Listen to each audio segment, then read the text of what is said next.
लीन रह सकता है कि नहीं रह सकता है। और यदि ऐसा मान लेगा ये तीन ही मेरे कर्ता हैं, तो आपने अपना कर्तापन उनके हाथ में स्वीकार कर लिया, तो वो जैन आगम स्वीकार नहीं करता। और कुछ ऐसे भी जीव हैं जो इन्हीं वेदशास्त्र गुरु को अपने अशुभोपयोग का संयोग मानते हैं। मुनिराज दिख जाए सो उनके लिए क्या हो गया, हमारे लिए अशुभ हो गया। कहाँ शास्त्र की बात कर दी, बोले आत्मा परमात्मा, ये तो अशुभ हो गया हमारे। कहाँ भगवान के दर्शन कराने ले जा रहे, हम नहीं मानते किसी भगवान को, किसी तीर्थंकर को। तो यही तीन किसी के लिए शुभ उपयोग में निमित्त बन रहे हैं, यही तीनों किसी के लिए अशुभ उपयोग में निमित्त बन रहे हैं। तो इन तीन ने किसी का कर्तावादी बनना स्वीकार किया क्या? ना देवशास्त्र गुरु ने यूं कहा हम तुम्हारे शुभ के कर्ता बनेंगे, ना किसी को यूं कहा हम तुम्हारे अशुभ उपयोग के कर्ता बनेंगे। ये तो प्रत्येक जीव के अपने अपने भाव की विशुद्धि या अशुद्धि है, तो किस प्रकार के भाव बनाकर इनके दर्शन करता है। जामन दही नहीं बनता, दही तो दुग्ध को बनना पड़ता है, लेकिन जामन के बिना भी दही नहीं बनता। शास्त्र ज्ञान से आत्मज्ञान नहीं होता। आत्मज्ञान शास्त्र ज्ञान से बहुत भिन्न तत्व होता है। यानी यहाँ पर जो बात ये लिखी जा रही इस पंक्ति में, ये निश्चय का कथन है। आप छोड़ मत बैठना कि चलो अब तो शास्त्रों का अध्ययन भी नहीं करना पड़ेगा। यहाँ लिख रहे हैं शास्त्र ज्ञान से आत्मज्ञान नहीं होता। सो यहाँ पर ये कथन इसलिए लिखा कि आप शास्त्रों को रटते रहो, पन्ने पलटते रहो और सोचो मैं मोक्ष चले जाऊंगा, तो ऐसे पन्नों के पलटने से मोक्ष होने वाला नहीं है। अरहंत हो, ग्रंथ हो, चाहे निर्ग्रंथ हो, आप किसी को भी अपना कर्ता स्वीकार करोगे तब तक मोक्ष नहीं जा पाओगे। किसी को कुछ कहना तो नहीं है। अरहंत हो, ग्रंथ हो, चाहे निर्ग्रंथ हो, आप किसी को भी पकड़ के बैठ जाओ, इनको पकड़ के बैठेंगे मोक्ष चले जाएंगे। सो किसी के भी पकड़ के रहने से आप मोक्ष नहीं जा पाओगे। जिस प्रकार मंदिर की सीढ़ियां चढ़ के सीढ़ियों का त्याग करना पड़ता है तब जिनालय में प्रवेश होता है। आप सीढ़ी पे खड़े हो जाओ, चाहे पहली हो चाहे आखिरी, बोले आ गया मंदिर, पहुंच गएगा मंदिर। तो चढ़ना भी पड़ेगा, लेकिन चढ़ करके छोड़ना भी पड़ेगा। इसी बात को जिनागम सिखा रहा है। शास्त्र ज्ञान जड़भूत है, आत्मज्ञान चैतन्य भूत है।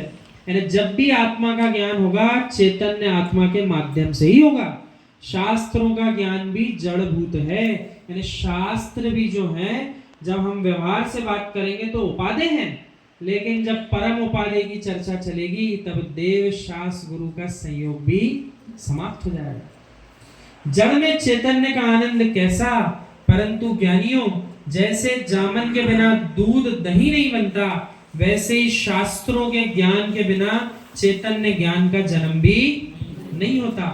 यानी आप देखो, महत्वपूर्ण बताइए क्या महत्व है। जब तक जीव शास्त्रों का सच्चा ज्ञान प्राप्त नहीं करेगा तब तक आत्मज्ञान हो पाएगा क्या? नहीं हो पाएगा। आत्मज्ञान जिस जीव को प्राप्त करना है उसको प्रारंभिक भूमिका में बहुत शांति और चिंतन मनन के साथ जैन आगम का अध्ययन करना ही चाहिए। जो जैन आगम का अध्ययन करेगा वही आत्मज्ञान में जाने का प्रयास कर सकता है, और जिसको आगम का ही ज्ञान नहीं है वो आत्मा का ज्ञान कैसे कर पाएगा? बहुत मुश्किल काम है। बहते दूध का थक्का बनाना चाहते हो तो जामन डाल दो। चंचल चित्त को स्थिर करना चाहते हो तो जिनवाणी का जामन डाल दीजिए। अपन सब रोज यहाँ क्या करने आ रहे हैं? जामन डालने आ रहे हैं। किसका जामन डाल रहे हैं? जिनवाणी का। किस में डाल रहे हैं? अपनी आत्मा में डाल रहे हैं, और किसी में नहीं डाल रहे हैं। इसलिए हम तो कह रहे हैं जो नहीं आ पाते हैं आपके घर गृहस्थी के लोग भी, उनको एक दो बातें कोई अच्छी लग जाए आपको, तो घर में वही जाकर उनके कान में आप ही सुना दिया। आप भी केवल यानी भगवान बनोगे तो तैयारी करो आप।